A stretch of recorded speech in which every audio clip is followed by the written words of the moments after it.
Hey,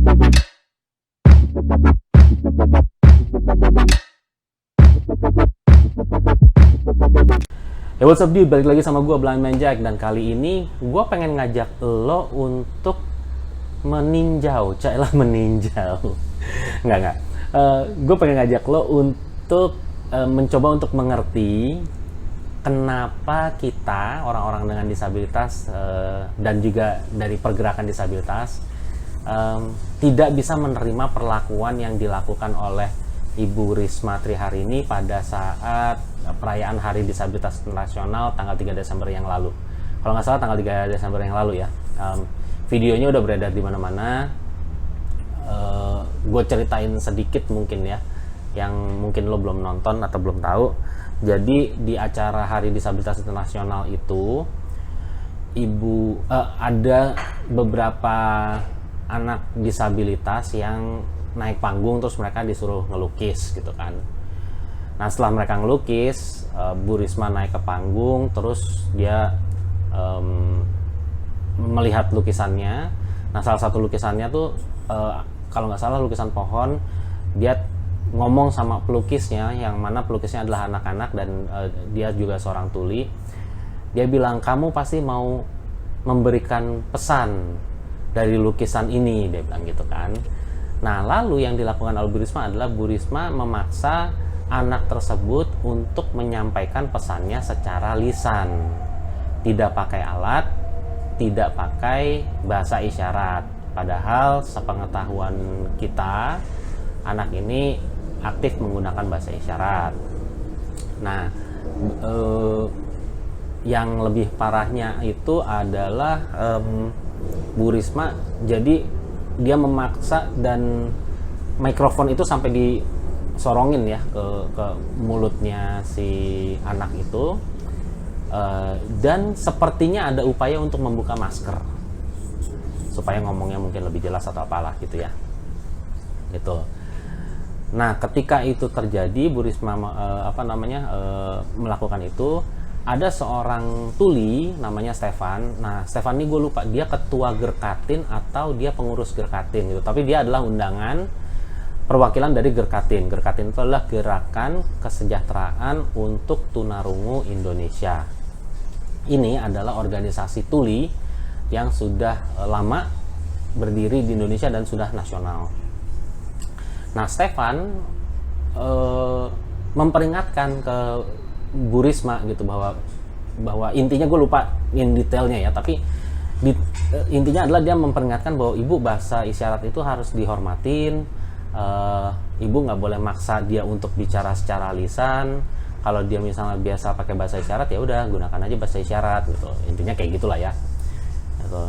Nah tapi secara mengagetkan Bu Risma malah berargumen.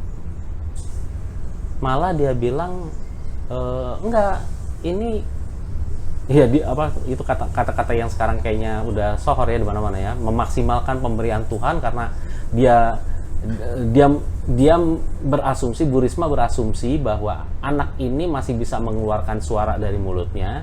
Jadi dia, asumsinya Bu Risma adalah dia bisa bicara, dan dia juga berasumsi kalau dilatih terus maka bicaranya akan bisa membaik gitu. Kenapa dia punya pikiran kayak gitu?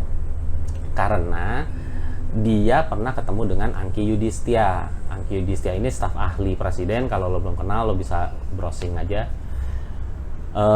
Dia juga seorang tuli, tapi memang dari kecil Angki, yang gue tahu, sangat fasih berbahasa lisan, dan memang dilatihnya terus berbahasa lisan gitu. Jadi Bu Risma bilang, beberapa tahun yang lalu waktu dia pertama kali ketemu dengan Angki ngomongnya belum sejelas sekarang.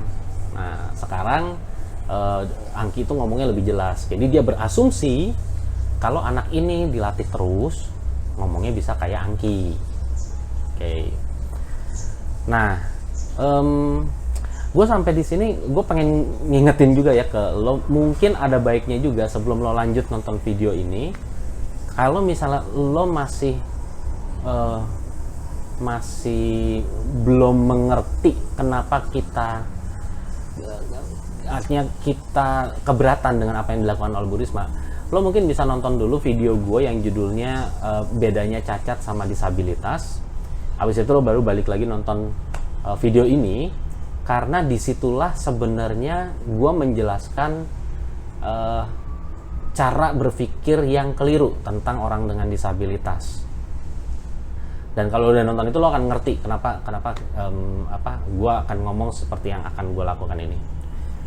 Oke, sekarang kita lanjut ya. Gue pengen ngebahas dari beberapa sisi. Pertama, kenapa sampai Ibu Risma melakukan hal tersebut, atau nggak cuma Ibu Risma sebenarnya, tapi banyak sekali orang yang melakukan hal tersebut. Artinya banyak orang yang masih memaksakan orang-orang dengan disabilitas itu untuk bisa menggunakan indera tubuhnya semaksimal mungkin gitu ya. Jadi kayak misalnya banyak orang yang banyak orang buta yang dipaksa untuk nggak pakai tongkat misalnya. Udah nggak usah pakai tongkat, jalan aja gitu kan. Ini kan bisa kerasa dengan kaki, kan bisa kerasa dengan tangan kamu. Ayo, indera perasanya dibuat lebih sensitif lagi gitu, tapi nggak usah pakai tongkat gitu. Terus mungkin ya itu salah satunya tuli gitu ya, nggak usah pakai bahasa isyarat, kan masih bisa bersuara, masih bisa kedengeran, berarti masih bisa ngomong gitu. Yang daksa juga gitu, mungkin disuruh nggak usah pakai kursi roda, kan masih bisa jalan, jangan males. Bahkan ada sering banget tuh dibilang gitu tuh, atas nama perbaikan kemampuan kita dibilang jangan males, harus bisa ini itu dan lain sebagainya. Kenapa hal seperti itu terjadi? Karena masih banyak dari lo yang berpikir kalau disabilitas itu adalah manusia kelas 2 yang tidak sama dengan manusia-manusia yang lainnya. Lo masih berpikir bahwa orang yang pakai kursi roda itu tidak lebih bagus dari orang yang bisa jalan. Lo masih berpikir bahwa orang yang nggak bisa ngelihat itu nggak lebih bagus dari orang yang bisa melihat. Jadi dari segi kualitas, dengan kata lain, dari sisi kualitas, lo mengatakan bahwa orang dengan disabilitas kualitasnya di bawah orang yang tidak punya disabilitas. Karena apa?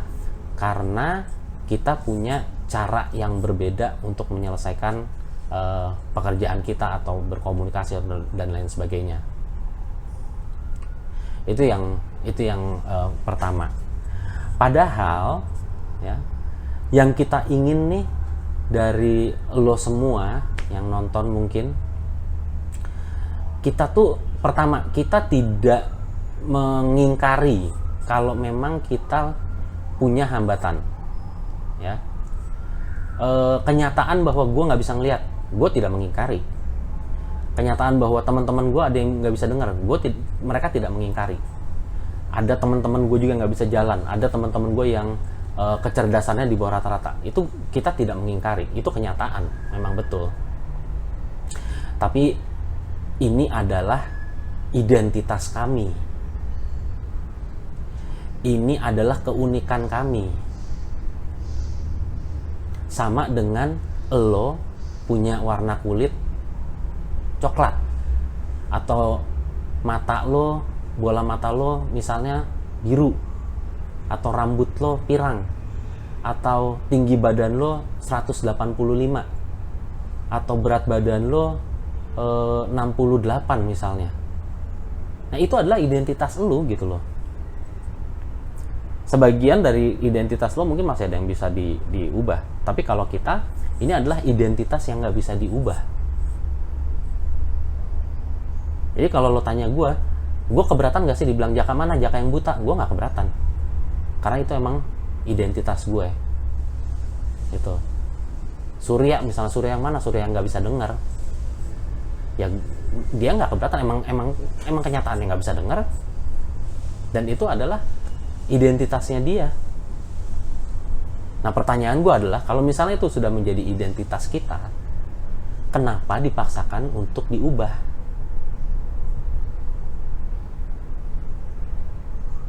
Ini yang harusnya kita yang harusnya apa ya, cara berpikirnya sebenarnya yang harusnya diubah, bukan identitas kita yang diubah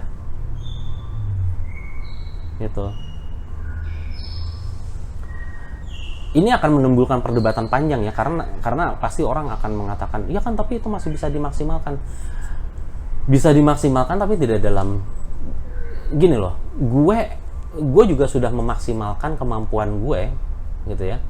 Artinya ketika gue sudah tidak bisa melihat, lalu gue belajar pakai tongkat, gue belajar untuk mendengar, gue belajar untuk mencium area gue. Nah itu adalah maksimalisasi yang gue lakukan, bukan gue paksain diri gue untuk melotot, untuk bisa ngelihat, karena itu nggak akan berarti apa-apa buat gue. Teman-teman gue yang low vision juga ya, yang mereka masih rabun, kalau misal dipaksain mereka untuk melotot, kasihan, capek gitu. Demikian juga teman-teman gue yang sudah terbiasa untuk menggunakan bahasa isyarat gitu. Nanti gue akan ngomongin lagi dengan lebih detail lagi tentang bahasa isyarat ya. Tapi ini dulu yang lo harus mengerti gitu, bahwa sebenarnya disabilitas kita atau kekurangan yang kita alamin ini adalah identitas kita, karena memang udah nggak bisa diubah gitu. Yang kedua, gue pengen ngebahas dari sisi etika ya, dimana sebenarnya apa yang dilakukan oleh Bu Risma itu sangat melanggar etika kalau menurut gue. Ketika seorang anak yang biasa menggunakan bahasa isyarat dipaksa untuk ngomong di depan umum gitu. Ini sama sih sepertinya kayak seperti lo waktu SD. Gue yakin 90% dari yang nonton ini pasti pernah ngalamin nih, waktu SD atau waktu masih di sekolah disuruh maju ke depan gitu kan, terus misalnya disuruh ngerjain soal matematika gitu, dan lo udah tahu bahwa aduh gue emang nggak bisa matematika, gue nggak bisa berhitung gitu kan. Terus lo disuruh ngerjain soal di papan tulis yang panjang gitu kan, dan lo udah tahu bahwa lo nggak bisa, dan guru lo itu mengencourage, meskipun dia menyemangati gitu, meskipun dia menyemangatinya dengan senyum gitu, ayo dicoba, ayo nggak apa-apa, coba aja dulu, salah nanti ibu benerin gitu kan, suka gitu kan guru kan. Nah walaupun dia semanis itu, lo inget nggak tampang guru lo itu kayak apa di mata lo? Pasti tetap apa ya, tetap terasa seperti ancaman buat lo. Karena apa? Karena lo tahu deep down inside, you know your capacity, dan lo tahu bahwa ya gue emang kagak bisa kalau disuruh kayak gini gitu. Nah ini bayangin terjadi kepada seorang anak di depan puluhan, mungkin ratusan orang yang menonton saat itu gitu kan. Tiba-tiba disuruh ngomongnya sama aja kayak misalnya lo ketemu orang Jepang gitu ya, terus dia udah nyiapin pidato nih di depan puluhan orang gitu, terus dia udah bilang sama panitia, nanti saya pakai ini ya, pakai pakai penterjemah ya gitu ya. Terus begitu si Jepangnya naik ke podium, tiba-tiba lo ngomong gitu, udah, lo kan kemarin sempet tuh belajar bahasa Indonesia, lo pakai bahasa Indonesia aja ya, nggak usah pakai penterjemah. Coba bayangin malunya kayak apa itu ketika dia harus dipaksa seperti itu. Menurut lo beda? Enggak, sama, exactly the same condition, karena kita bicara tentang cara berkomunikasi yang dipaksakan. Anak ini nyaman berkomunikasi dengan bahasa isyarat, atau bahkan misalnya dia nyaman berkomunikasi dengan menggunakan media lewat gambar kayak apa kayak dan lain sebagainya. Terus tiba-tiba dipaksain. Kalaupun misalnya, ini mungkin gue salah ya, tapi kalaupun misalnya mau ngajarin anak untuk bisa bicara ya, itu harus melalui terapi yang panjang, harus dengan pertimbangan juga apakah anaknya memang lebih nyaman untuk dia bicara bahasa isyarat atau dia berbicara dengan bahasa verbal. lo harus ngormatin itu. Anak itu tetap dia punya keputusan. Dia bisa bikin keputusan mana yang dia suka, mana yang dia enggak, mana yang dia nyaman, mana yang dia enggak. Ketika dia bilang, saya nggak mau pakai alat bantu dengar, ya udah. Ketika dia bilang, saya juga nggak mau pakai tongkat putih, ya udah silakan, gitu loh. Kita nggak bisa maksain. Gua aja yang udah di dunia disabilitas berapa belas tahun, gue nggak pernah maksain temen gue, lo harus pakai tongkat putih dong biar lo bisa jalan kemana-mana kayak gue, biar lo mandiri kayak gue nggak pernah. Tanya teman-teman gue, nggak ada yang pernah gue gituin. Kalau gue sayangkan, iya, jujur, gue agak menyayangkan kalau misalnya teman-teman gue pakai lebih memilih untuk dituntun kemana-mana mereka pergi, ya, ketimbang mereka pakai tongkat. Tapi gue juga menyadari pasti mereka punya banyak sekali pertimbangan sampai akhirnya mereka lebih prefer untuk oke, gue nggak mau pakai tongkat, gue lebih suka dituntun. Dan gue menghargai itu dengan tidak memaksakan, karena gue nggak punya hak. Kita bisa memperkenalkan bahasa isyarat, terus bahasa lisan, tapi at the end balik lagi, anak itu nyamannya menggunakan yang mana, itu yang harus dimaksimalkan, gitu loh. Nah, berikutnya adalah ketika Stefan memperingati, lalu Ibu Risma malah berargumen. Menurut gue ini juga sering dialami oleh orang-orang pada umumnya, di mana kita yang sebenarnya paling ngerasain gitu ya, paling tahu, kita tuh paling tahu apa yang kita butuhkan, kita yang paling tahu apa yang harusnya diberikan kepada kita gitu. Emang ya orang kita ngalamin gitu. Terus lu dari mana lu bisa ngerasa iya gue lebih tahu dari lu gitu kan, padahal lu ngelihat, gue yang nggak ngelihat gitu. Nah, ketika Stefan memperingatkan seperti itu, atau misalnya nih lu memaksakan sesuatu terus ada yang memperingatkan, tapi yang memperingatkannya adalah sebenarnya orang-orang dengan disabilitas juga, atau orang yang udah ngalamin itu tahunan gitu ya. Itu tuh kayak lu lagi masak ya, lu masak nih, wah, masak lu ngaco, terus lu disamperin sama Chef Juna gitu kan, salah tuh masak lu, kata Chef Juna gitu kan, salah masak kamu, itu bukan kayak gitu caranya, gini diajarin kan. Terus Chef Juna lo bantah. Siapa lu? Kronologinya sama kayak gitu. Jadi ya balik lagi, kita itu paling tahu dengan kondisi yang kita alamin, karena emang kita yang ngalamin kok. Yang beneran kita yang ngalamin, kita yang gimana, gue juga agak susah untuk menjelaskannya ke lo gitu ya, karena puluhan tahun kita hidup, bahkan anak-anak pun yang baru mengalami disabilitas, mereka tahu kok rasanya ketika mereka tidak bisa jalan, atau lalu mereka harus pakai kaki palsu, atau mereka harus pakai tongkat dan lain sebagainya. Nyaman tidaknya misalnya mereka pakai kaki palsu, atau nyaman tidaknya mereka menggunakan tongkat, nyaman tidaknya mereka menggunakan kursi roda, itu mereka yang tahu. Karena lu kan cuma ngeliatin doang, lu cuma nontonin doang. Mungkin ada di antara lo yang guru SLB, fisioterapis dan lain sebagainya. Coba deh komentar deh di bawah kalau lo mau mau diskusi ya. Tapi gue ingetin lagi ya, kita diskusi di sini, kita diskusi baik-baik, nggak usah saling serang, nggak usah saling ngata-ngatain dan lain sebagainya. Coba teman-teman yang hidup berdampingan dengan orang-orang disabilitas, gue juga pengen tahu komentar lo ketika misalnya lo merasa punya sumbangsih lah gitu, bisa memberikan sumbangsih untuk orang-orang disabilitas. Pertimbangan lo apa sih gitu? Dan kita tuh bukan yang nggak mau dengerin lo gitu, kita dengerin. Kalau lo punya usulan tuh kita dengerin juga gitu, tapi kita akan pertimbangkan dengan pengalaman kita yang sekian tahun sebagai orang disabilitas, lalu kita akan berpikir, make sense nggak kalau kayak gitu? Masuk akal nggak? Kalau masuk akal, saran lo pasti diterima sama kita. Tapi kalau nggak masuk akal, nggak akan diterima. Karena memang kita yang lebih tahu situasi kondisinya seperti apa. Itu.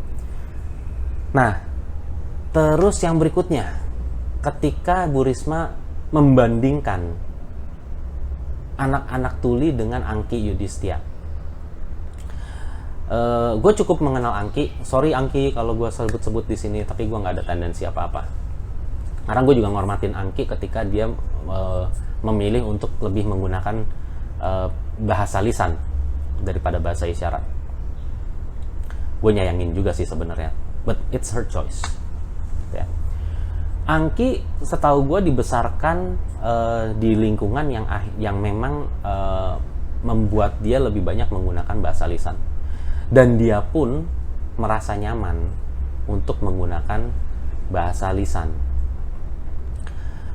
Masalahnya adalah cara mengembangkan satu orang anak nggak bisa plek-ketiplek lo terapkan di anak lain. Setiap anak itu beda, setiap anak itu unik, setiap anak itu punya preferensinya mereka masing-masing, dan lu harus dengerin mereka.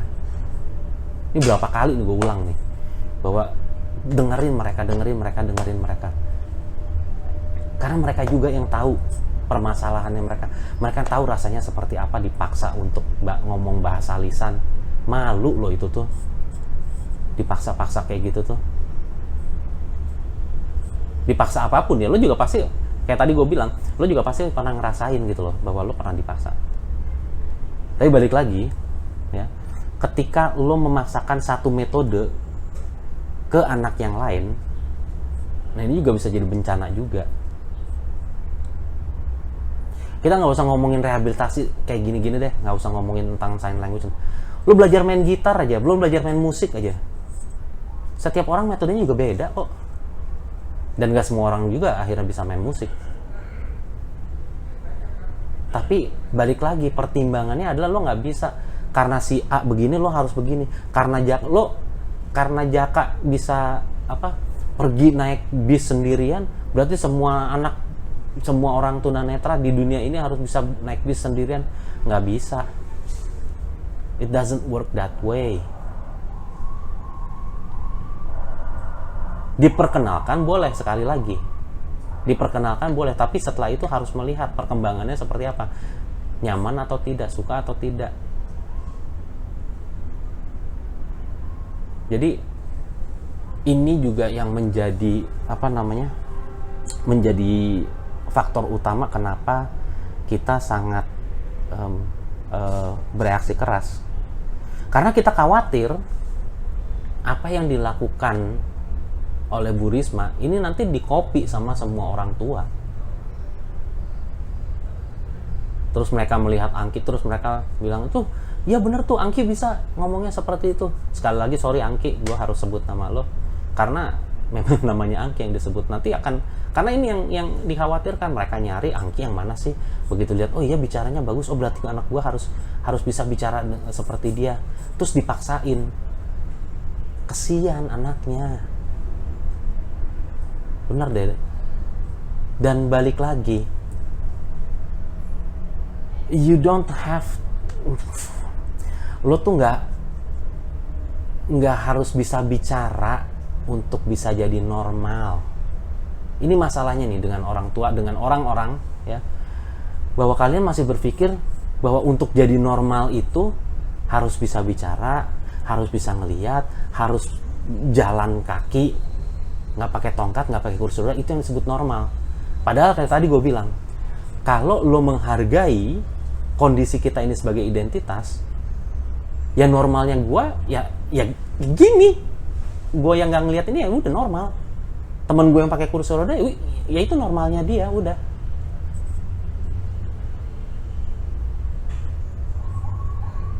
Ini yang gue khawatirin nanti jadi merebak kemana-mana, jadi pola pikir, jadi akhirnya jadi stereotip lagi.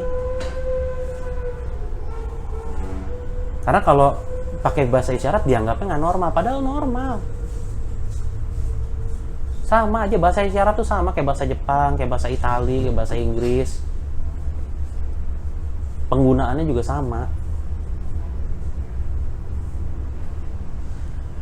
Dan kita juga nggak bisa maksain semua anak, sekali lagi nggak bisa maksain semua anak juga untuk prestasinya bisa sama. Aduh, gue khawatir aja nih Zohri larinya 100 meter 11 detik, ntar kita disuruh lari 100 meter 11 detik semua, kan rempong. Doesn't work that way. Semua punya keunikannya masing-masing, semua punya identitasnya masing-masing. Itu yang harus dihargain. Dan yang paling penting yaitu lo melihat perbedaan sebagai satu identitas, dan akhirnya lo hargain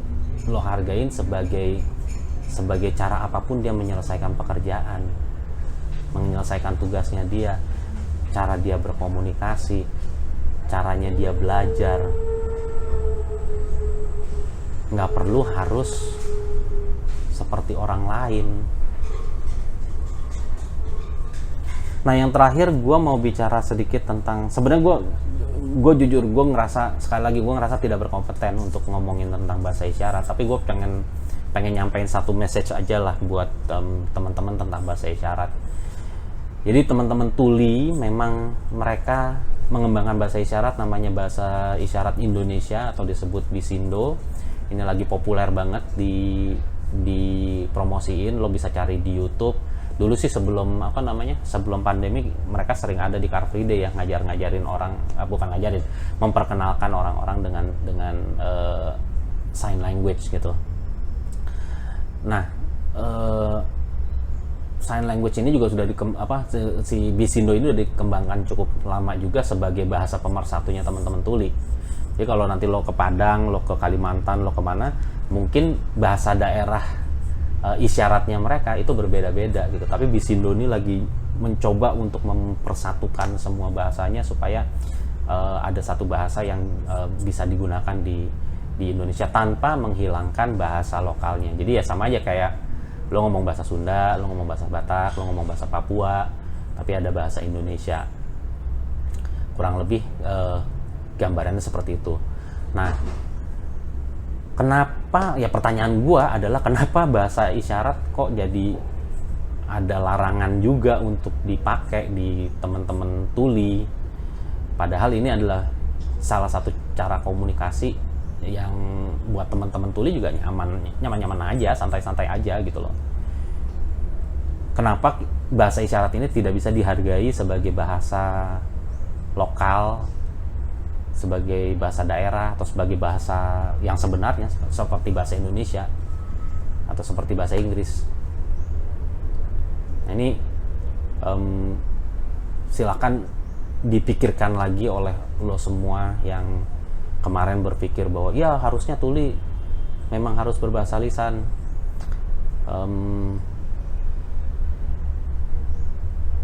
Ya itu emang bukan bahasanya mereka sih, soalnya emang bukan bahasanya mereka, dan everyone have their right to choose which language they want to speak with gitu ya.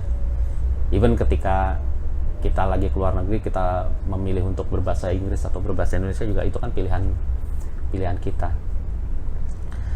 Nah, dengan dipromosikannya bahasa isyarat ini, diharapkan masyarakat juga mau menerima, mau belajar juga, sehingga bisa terjadi komunikasi yang baik. Sama aja seperti lo punya tetangga bule, terus lo mau bela-belain belajar bahasa Inggris, meskipun lo cuma bisa yes no, tapi lo bela-belain ngomong sama mereka gitu kan. Nah, kenapa kalau lo punya temen atau tetangga yang pakai bahasa isyarat, kenapa lo nggak mau belajar gitu? Dan ketika lo belajar bahasanya mereka juga, kan itu kan memudahkan komunikasi dengan mereka juga. Jadi mereka nanti mau minta tolong kalau ada kesulitan atau segala macam gitu, lo bisa langsung komunikasi. Dan ini semua berangkat dari willingness ya, dari kemauan aja sih sebenarnya. Mau nggak lo merubah stereotip yang selama ini ada dan lo menjadi lebih inklusif, lebih nerima perbedaan, lebih ngargain perbedaan, dan pada akhirnya lo juga ngerti bahwa kami orang dengan disabilitas juga adalah orang-orang yang normal dengan kondisi dan keunikan dan identitas kita masing-masing. Komen di bawah kalau lo punya pendapat lain. Gue sih terbuka aja, silahkan. Tapi sekali lagi, nggak usah saling serang, nggak usah pakai kata-kata yang gimana-gimana. Santai aja, kita tukar informasi. Dan tekan tombol like, subscribe, tombol-tombol di bawah itu, lakukan sesuatu dengan mereka, dan gue akan kembali dengan video-video berikutnya. Bye-bye.